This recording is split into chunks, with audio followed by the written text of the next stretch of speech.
कालीर video आपण मैंने देखिए मुझे जाइली यामाहा शोरूम किसी खास जिन भाई मत कल आसार मुझे स्वागत करुँच मो न्यू ब्लॉग को भाई मत नहीं जाइए बैकयार्ड को देखला से दीटा स्पोर्ट्स बाइक गोटे थी यामाहा FZ25 आ गोटे थी यामाहा V3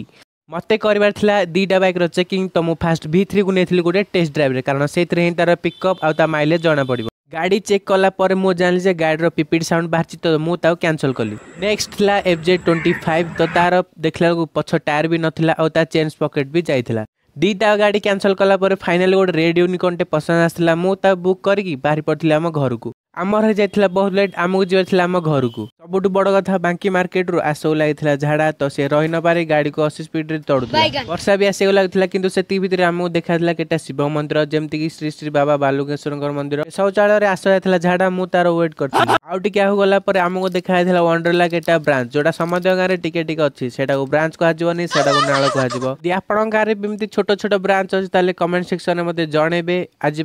पुणी देखा नेक्स्ट ब्लॉग रे आउ लाइक आउ सब्सक्राइब करके